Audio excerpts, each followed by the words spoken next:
Welcome back. I'm still Jared Wynn, as I tend to be. And I'm joined now by Efren Segerstrale, my wonderful co-host here. Efren, looking sharp as always. Thanks, man. Yeah. Well, I just got to play it like I see it, you know? Yeah. And we are joined, the two of us, by Kristian Segerstrale. How was that? Is that good? That was perfect, man. Impressed. Excellent. Quick learner.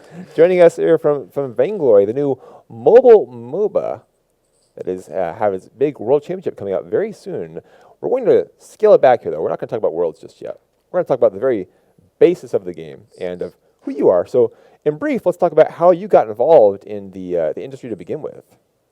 Sure, yeah. So I've been in computer games for, let's say, 15, 16 years. It's kind of crazy. And I've always been at the entrepreneurial end of it. So I was actually a co-founder of a company today called Glue Mobile, which creates games for mobile phones. I then ended up, that company became quite successful. We went public on the NASDAQ. I hated being public. It became all about suits and finances. So I left in order to create a game company that was focused on play together, if you like, what would happen if you'd have the love child between Nintendo and Facebook, which, you know, seemed like a pretty exciting idea back in 2007 when Facebook gaming hadn't really launched yet, and created a company called Playfish, which was really focused on bringing that sort of gaming where people genuinely play together to the world. And that company became part of Electronic Arts pretty quickly. In like less than 2 years, we'd grown to an enormous amount of players, and we decided not to IPO because that was no fun. So we ended up selling the company and becoming part of EA. Turns out selling a company is no fun either, but I discovered that only after the fact. So I built that, and then I was very fortunate to be one of the first investors in a company called Supercell that creates Clash of Clans and those styles of games. But behind the scenes, I've always been a core gamer from the sort of, in particular on PC, getting together in LAN parties to play Unreal Tournament, Warcraft 3 and that sort of thing. And what I really yearned to do, frankly, for a long time was to get involved in a company that really focuses on bringing that style of experience, which I loved when I grew up. You know, when you carry my PC rig over to my friends and, you know, setting up a LAN party and playing together, but instead recreating that experience on touchscreens, which felt like they were becoming powerful enough that, you know, you can do that. And frankly, it's kind of the touch generation just deserves more than these kind of timer and energy mechanic based games. So I ended up early on actually being an investor in Super Evil Megacorp because some friends of mine were involved. But then I ended up in the very early alpha stages of the product around 2 years ago now. I ended up being so hooked on the gameplay itself, and I found myself playing it in the playtest more so than I'd play other MOBAs on PC. And frankly, I ended up thinking that, hey, this is so much fun. It's kind of boring being an investor, so I jumped in full time at that point. Pretty good pathway to go. Now, Super Evil Megacorp, developing this game VainGlory. Again, a very different take compared to the usual in competitive gaming. A MOBA that is very much suited towards a traditional competitive look and feel on a tablet or on a smartphone. Let's talk briefly as we get into the actual game now, how that idea came about and your thoughts on getting into what is still very much an untapped marketplace there. Yeah, that's right. So I think it really came from the very core basic idea that tablets are as powerful as PCs, or very close to, and becoming more powerful all the time. And frankly, both tablets and large screen touch screen devices, so mobile phones, can actually do much of what PCs could do a couple of years back, and in some cases more. And the idea of, hey, some company somewhere will go on to create the kind of seminal games and gaming experiences that we were part of when we grew up on PC, but extending these onto touchscreens. And when you think about these franchises which are built over time on PC, have been like very community-centric, typically competitive play-centric, and we just wanted to create that. So, and two of the co-founders actually spent a long time at Riot in the design and tech teams, and the other two co-founders came from Rockstar Games, and one from my company Playfish. And the exciting thing was like the collection of talent that formed around them was really folks from literally every conceivable kind of craftsful, if you like, if that's a word, core gaming company. ranging from Insomniac to Blizzard to Ready at Dawn games and so on. And you ended up with this crew of people that were just incredibly committed to the craft of creating a core gaming experience. And looking at what could be made out of that, actually, I think the collective feeling was that a MOBA in particular would lend itself very well to the platform if we could get the controls right and if we could get that sense of responsiveness and perfect accuracy in controls right over time. And after a long period of experimentation, VainGlory came about and initially launched in a very, very early kind of closed beta, if you like, in Singapore and the Philippines at the beginning of last year, so about 18 months ago, and then launched in or was rolled out on iOS, high-end devices in the West about, I want to say 9 months ago now, and then became closer to feature complete in June, July this year when we launched it on Android finally. Mm-hmm. And we've grown pretty fast since. We had in the month of May alone, we had about 1.5 million monthly active players, which is a nice start. Players play on average more than 80 minutes a day. We're ourselves playing it an awful lot, and it's been fun to see also a very dedicated community and a super early kind of competitive scene begin to emerge. I was playing it myself today. I was having trouble getting past the bots. But you talk about core gaming. I think here in the United States we've heard that term more hardcore gamer versus the casual gamer, and of course that somehow falls into the divide between mobile gamers and somebody who's sitting at their console. But I watched the interview you did with Bloomberg, which I thought was neat, except maybe a little brief. And you mentioned that you were excited about helping to bring that core gaming audience over to the tablet. Mm. Aside from the fact that there's no question that mobile has really, everybody has a smart device, right? Where's the evidence that there are people who want that on their tablet as opposed to on their PC or on their console? Yeah, I think it's a great question, and for sure, I don't think it's a question of do you want to do the same thing on a touchscreen as you do on your PC and on a portable screen.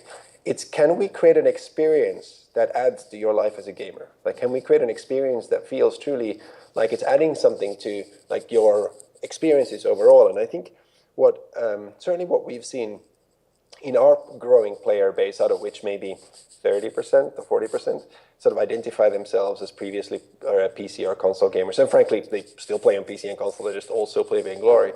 A lot of that is the fact that it is so straightforward to play with friends in the same room, like setting up a LAN party is so easy.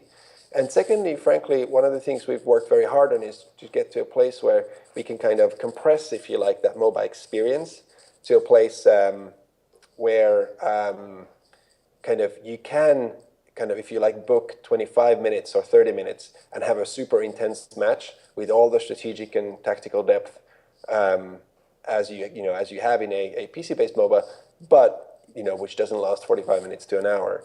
And where overall it's a little bit more action-packed. So I guess at the core, we believe that gamers fundamentally don't care what device they play on if the experience is great. So you don't care if the best game is on a Nintendo Game Boy or or on your PS4 or on your PC. As a gamer, certainly I don't really mind. I just want to play a really great experience. So it's true that so far a lot of touchscreens have been in people's minds equated as casual game platforms. I just don't think that's true. I think over the next couple of years there will be companies that will create great experiences on touchscreens, which gamers will identify with. There's no question that you're capable of creating a good experience on a touchscreen. I think the question that does exist, though, is how do you get to that core gamer and say to them that there is a legitimate game catered towards their interest that they will have fun with on a phone, on a tablet, when they view those platforms perhaps as being more casual, as being for Temple Run and games like that. How do you communicate that message to them? Yeah, that's an awesome question. So what we found is actually they just need to play. That's really that simple. It was quite interesting about originally, now more than a year and a half ago, we first approached, I don't know if you know Patrick O'Callaghan, who's in the league community known as Ciderhelm. He made a lot of the tactical teamwork videos, for example, that got millions of views from Riot. And before that was in the World of Warcraft scene, a very very active video maker. So in some ways the most core of the core PC player. And so we approached him back then to say, hey, can you help us make some of the hero spotlights that we're going to need to make over time? And he was very skeptical, like exactly as you put it, like where's the evidence, touchscreen MOBA? Well, that sounds kind of shit. I'm not sure if I want to be involved in that. And you know what? So he ended up, we're like, so listen, let us ship you a tablet. Or fly you over to the office, just get you to play a little bit. Play with us an afternoon, and if you don't like it, you can fly back, and the worst thing that you got was a trip to San Francisco out of it. And, he came over, he ended up working with us, and frankly joined us full-time a couple of months later because he got so excited about the potential. Because as it turns out, touch controls actually provide a whole new dimension to a MOBA, provided that you're able to make them feel responsive enough, which we've done with our technology engine, where we are able to get this sort of sub 30 millisecond set of control responsiveness across the board.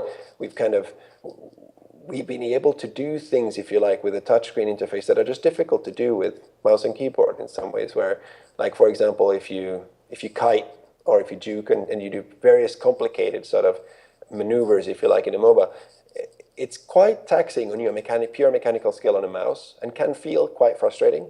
Whereas, with multiple fingers, you effectively have multiple mouse pointers. You have much more freedom to do, whatever you you have much more accuracy in some ways of tapping exactly where you want to tap on the screen. So overall, the question of how do we get gamers involved it's been frankly really fun over the past year to invite them one at a time.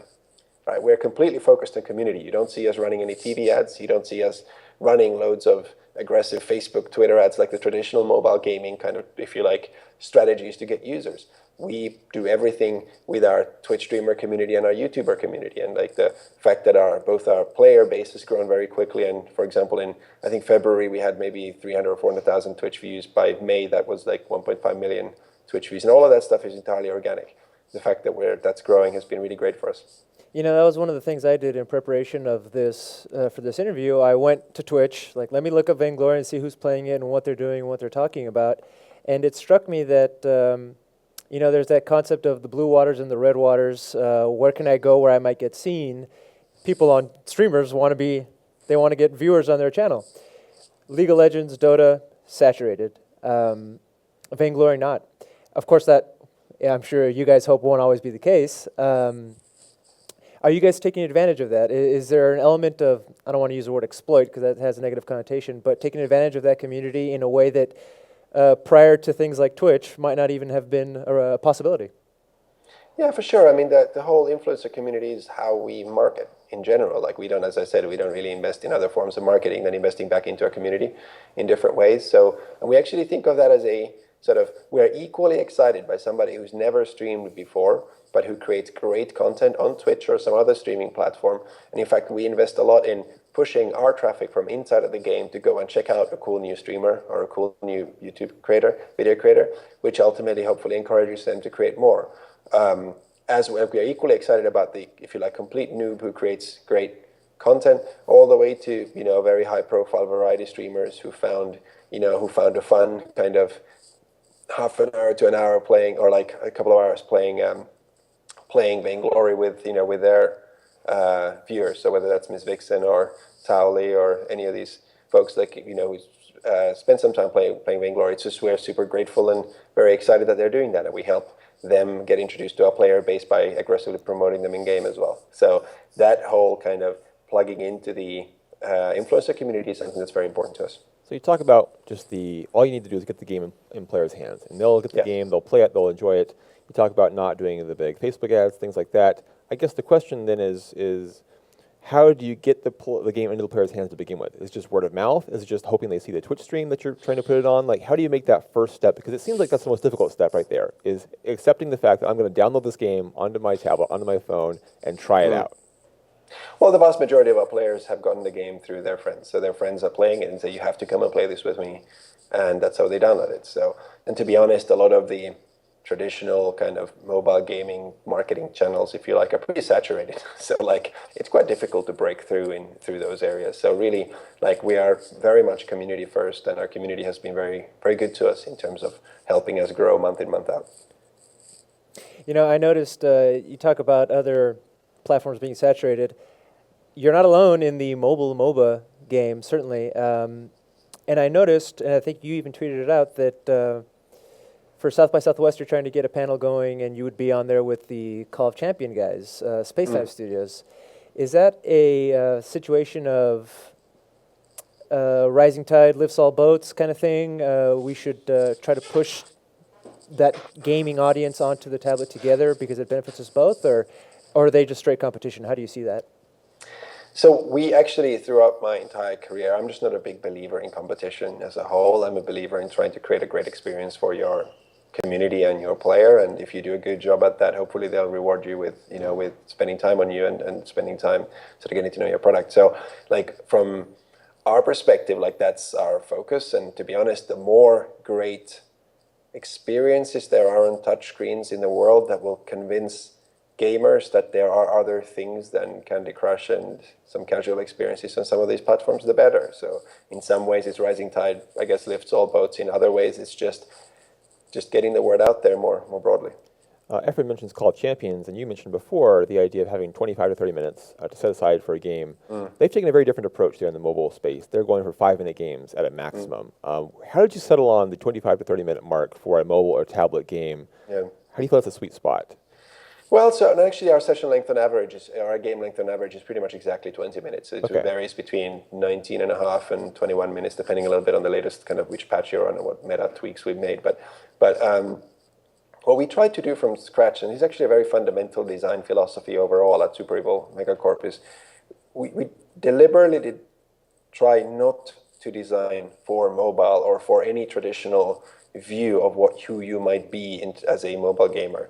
We explicitly went away from this idea that you should have 2 or 3 minute sessions or 5-minute sessions, or that we should somehow use an accelerometer or something else that's particularly sort of, if you like, particularly unique to mobile. Instead, we just thought, how do we design for gamers? Like, if we were to design a MOBA today on any platform right now, like how would you create an experience that ultimately contains as many of the highs and lows and like has that strategic and tactical depth of making real decisions of plays and counterplays, and that idea of looking your opponent in the eye and trying to figure out what are they trying to do and how do I thwart that? How do I anticipate what they're going to do and lay a trap of some kind, and that way win the game, as well as respecting the mechanical skill of it. And we tested out lots of different map layouts, lots of different kind of style of heroes and things, and we landed at a game format of, like, we literally tried the full gamut from about 10 minutes all the way to 30 minutes, and we actually landed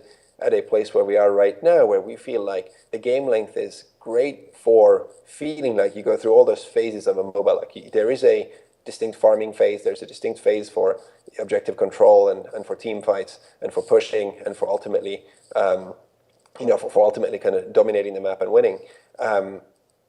And all of those things are kind of, and it can swing still, like even mid-game, we've worked very hard to create a meta which is almost no matter how far behind you are, you can still in theory win the game. So, and that comes a lot from actually Stefan's experience, who's our chief creative, from Riot, of trying to figure out like what ultimately makes a MOBA experience so much fun. Like, why is it so addicting to play Dota or League overall? And that sort of, that sense of after every game you want to play again because you feel like, either like if I would have just made decision X at time Y, or only if our team would have done X, we could have won that game. I'm going to play again and I'm going to win this time. Or alternatively, that sort of a sweet sense of victory where you feel like clearly you were the best player on the team and you made some awesome decisions and that's why you won. Like those sort of decisions and that anticipation and the highs and lows of the game is something that we pay a lot of attention to, and we try to, if you like, compress that to find a way to kind of deliver that experience to players, but in as short a time as possible. And we landed at around 20 minutes as the time for it. There are games that you can make in 3 to 5 minutes, but if you think about any kind of sports that involves tactics and strategy, they typically do play out over longer than 5 minutes, frankly, because it's just very difficult for a strategy and tactical game to play out that quickly. And that's why I guess we've so far landed at roughly a 20-minute game. Kristian, speaking of sweet sense of victory, you guys have managed to get quite a bit of investment. My calculations are 41 million since the inception of the project. That's about right. What is that? The game looks great. What does that money go towards? Developing the game further, developing the esports scene, talent acquisition, and with that much change lying around. Why is the prize purse only $70,000 for the international league? Yeah, no, that's a good question. So, no, we're very fortunate to have just closed our round of funding with some pretty impressive, well-known investors, including Yuri Milner, who's probably the most famous for his investments in places like Alibaba and Facebook and elsewhere, Xiaomi in China, and so on. And frankly, what these investors, like the new round of investors, what they kind of mean for us is the money is kind of nice, and a lot of money is a lot of nice, but at the same time, like really it's more of a recruitment exercise for us of helping get around the company the kind of very well connected folks who can help us think through how to ultimately help us become relevant internationally in all countries as well as we can do. And in terms of where the money goes, well, we're a pretty small company. We're only about 35 people today. And we are always on the lookout on the best possible talent that we can find. In lots of ways, we sort of describe the company as a collection of craftsmen and craftswomen who are really focused on building things they love. And in kind of, we're always looking for more people. But that said, we aim to grow fairly slowly. And the main reason why we always want to be very well funded is so that we can be patient. We think it took the biggest PC brands and the biggest core gaming brands, it just takes years and years to build a community. You can't force it. You can't like just pour money into it and pretend that you can get people who actually are players who care about you. We instead like want to make sure that we have the flexibility to continue to invest into the product to create the best possible experience, continue to invest into the community, to create at all levels, at the top levels, but also at the grassroots levels, a way of meaningfully being involved in the community, whether that's in a competitive sense or in a sort of collaborative sense with friends. And all of those things ultimately take patience, they take time, they take money, and all of those things. So that's ultimately what the funding round is about. And I did ask you about the price for being 70K. Is that also part of keeping it? I mean, that's not low. That's not chump change by any means. But we did just have. We're coming off of the Dota, the international, and those massive prize purses. And esports is getting to that level. Do you guys feel any pressure to do that, or are you guys still on that slow and steady? No, look. I mean, we're at the very, very start of our competitive trajectory. Frankly, like we've been totally like. We didn't expect the community to demand this level of competitive play at this point. We expected to work on the game for at least a couple of years before the community would sort of wake up to the idea that, hey, perhaps they want to compete. As it turns out, the communities already as early as 6 months ago were very clear that they started broadcasting 1v1 and 2v2 style tournaments where the third player on each side was a spectator. And kind of that to us told us that we better get our spectator kind of act together on this so that the community can do this properly. So we launched spectator mode at PAX, I think it was in March, and it was really fun. Like that live stream was watched by maybe 50,000 people, but the YouTube videos from there were watched, I think, more than 80,000, with more than 80,000 views. So that again told us the community were excited not just about spectating, but also actually like watching a whole bunch of matches between top teams. And from there we did a small experiment with ESL, running a European tournament series in May, which got a lot of views and a lot of excited teams. And then we've been in discussions with OGN, the Korean broadcaster, now for nearly 6 months, where they are looking for a next area of growth for them, and ended up playing a lot of VainGlory, and I guess like us felt that there's really something there. There's a way to create an esports experience that perhaps can be a little bit more inclusive and a little bit more like with the same level of strategic and tactical depth, but actually get you perhaps to grow outside of your current PC base. So we ended up working closely with OG, and they hosted their very first VainGlory World International. Actually, the final is airing tonight at 11:30 Pacific time. Between the top Korean team, Invincible Armada, and the top Japanese team, actually, Divine Brothers, which is a big surprise. They made it all the way to finals in the tournament, and that's airing tonight. But OGN then also ended up following on from the success of that, and frankly, it's already had more than 1 million views across streams and YouTube videos and such. And again, it's not something we promoted. It's been a primetime TV in Korea. And if you look up the YouTube videos, they tend to have between 50 and 70,000 views each of the different matches, which has been kind of fun. So OGN, since then decided to also then put on the very first Premier League in Korea. We actually had teams relocate from North America, from Europe, from China to take part. So it's a really fun 12-team competition with 9 domestic teams, 3 international teams taking part in Korea with OGN, filming it in this custom studio that you're looking at right now. So we're pretty excited about that. And look, it's very early days. We, $70,000 prize pool is frankly, it's up from $100, which was a top prize pool in January.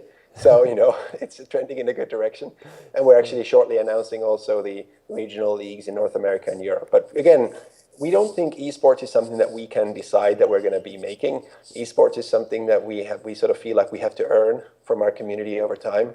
And in our view, is like if we keep on investing into a great product experience and we keep on focusing on, not just a great product, but also hopefully a great broadcasting experience through making sure the spectator mode and the overall sort of in-game spectation camera system is good, and that the whole experience is both fun to play and fun to watch, then hopefully the community will reward us with more engagement in these tournaments, and we will keep on investing in it just as much as our community wants to participate. So we're very excited about where we're at, but it's very much at the beginning, and we feel like the sky's the limit. Going from $100 to 70,000, that's a 700 times increase. Does that mean in 6 months we're going to see that increase by 700 times as well?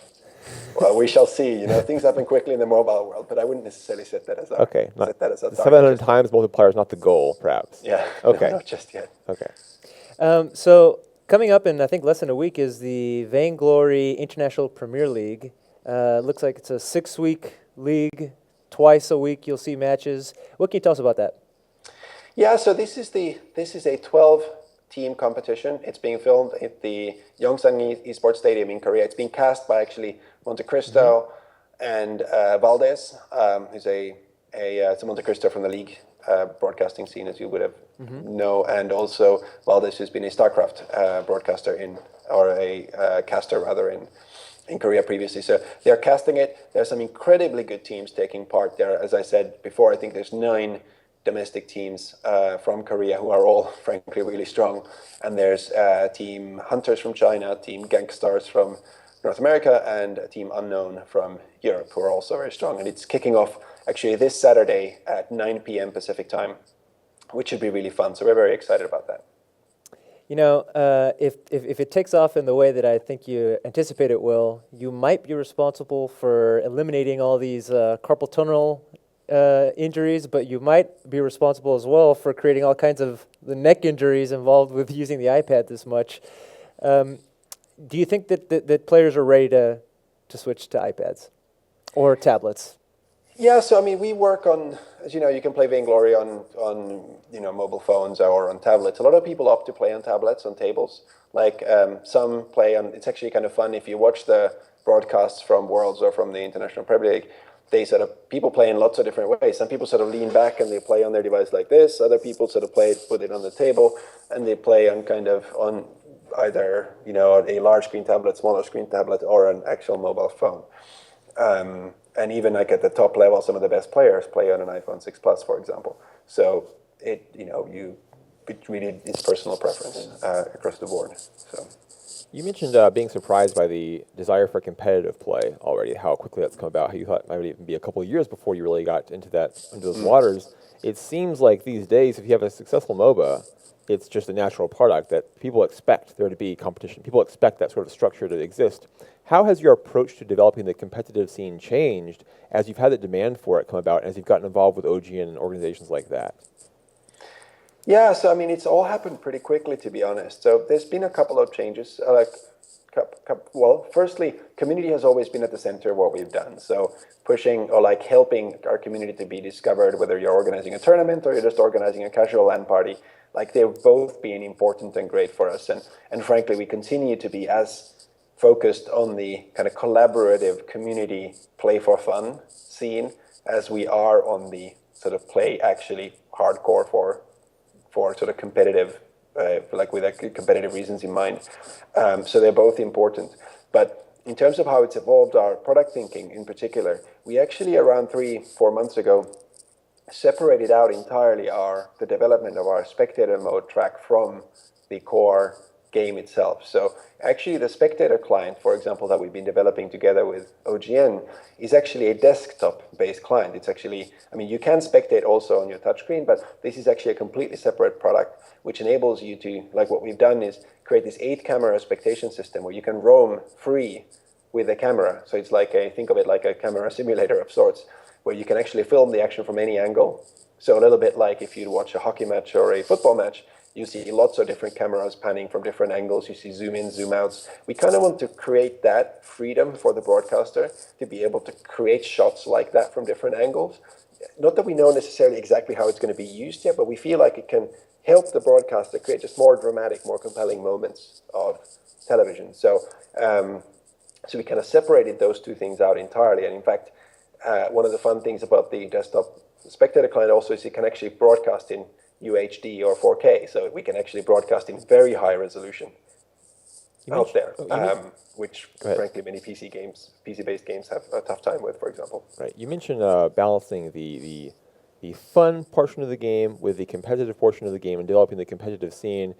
Do you feel like it's a unique challenge, especially for VainGlory in particular, because you are on a mobile or tablet marketplace, so you have people who are playing the game on the go, perhaps, and you also have those who are playing the game just at home and want to really solve a competitive atmosphere. Do you feel like it's a difficult thing for you to balance, and if so, how are you balancing those two things? Yeah, so it was actually, we identified that fairly early on as a fairly significant challenge, because clearly the expectation, like matching not just the skill of players, but matching their initial expectation when they go into a match, like is this something they do just for fun, and they might know that they're in a dodgy connection, because on mobile, because you're always connected, you might sometimes be in a better connection than at other times. Matching kind of expectations became an important thing for us. So actually back in June, the significant product change that we made was actually to separate out what we call a casual queue from a ranked queue, where it's very clear from the start that if you self-select into a casual match, it is just a casual match. The ultimate outcome doesn't matter so much. It's a friendly, you can test out new builds, you can test out new heroes, you can frankly test out new connections. All of that is kind of okay, whereas the expectation when you get into ranked is actually that this is sort of a try-hard match. We're actually going to try to win this. It's going to affect your skill tier in the game. So, you're sort of you shouldn't really be getting into that if you're not in a great connection across the board. And that's been met with some success, I'd say, so far. But it's definitely an area we still have work to do on, because at the end of the day, you will have more drop connections on mobile devices than you do on PCs, and it's just a nature of the nature of the context of the device. You can get a phone call, for example, if you haven't properly put yourself in a do not disturb mode. And I think that's something where we are working on matchmaking and on thinking about how to match people with similar expectations a lot moving forward.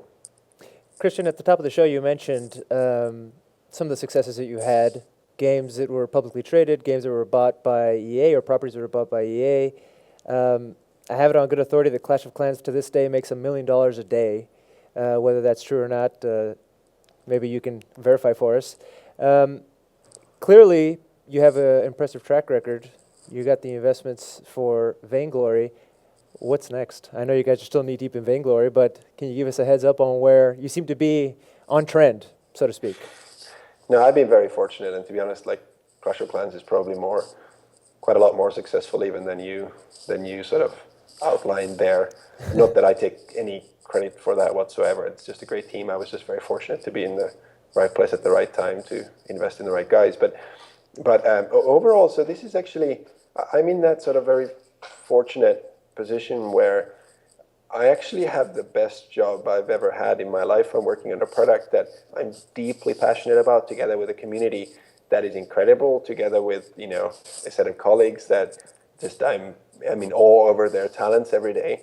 And so the way I think about it is kind of, frankly, I and we as a team have been dealt this incredible hand. Like, we have this incredible talent. We have such a warm and welcoming community that we are so thankful for across the board. And now, frankly, we have more money in the bank than we know what to do with at this point. So we kind of just don't want to fuck it up, to be honest. So the main plan is just continue to invest in the community right now, continue to see how far we can take it. Like the exciting thing is like, I think last year about 300 million PCs were sold that can play games, which is pretty cool, but there were 1.5 billion devices sold that could play a game like VainGlory. So, in theory, someone's going to go out there and build a company or build a product that is going to be 3 to 5 times as successful as some of the biggest PC games today. Like, it's sort of almost maths. Somebody will do it one day, and we're just working really hard to at least be part of that somehow in some corner when that day comes. And it just feels like there's a really, really compelling evolution in the game industry coming, and I just look forward to being part of that. Well, Kristian, we'll close it out on this because we are ultimately fans of competitive gaming here. I'm sure that if you had your way, VainGlory would be very successful in the coming years and would just make bank, so to speak, and would go very well with the gaming audience in general. But zooming in a bit more closely on the competitive aspect of the game, where would you like to see the competitive aspect and the, I guess, esports aspect, if you want to even call it that, for VainGlory? Where would you see that successfully being 2-3 years from now? So if we do our job correctly, I would love for there to be a really good structure around the game, whereby if you just want to play at home with your family and friends, you can do that in a way, in a sort of semi-competitive sense still. You can still do that and you can have fun. You can participate in amateur leagues that are vibrant and fun and socially competitive in the same way as you have in sort of in little league sports, if you like, or in sort of Division 5, football if you're English, right?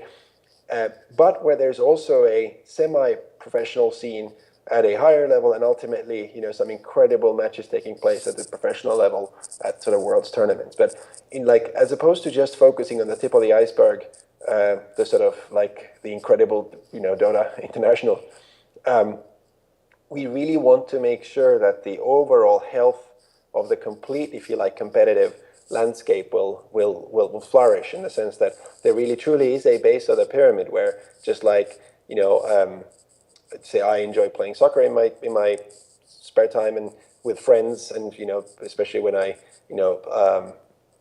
when I've lived in different countries, it's been fun to kind of get together with a local team and play competitively.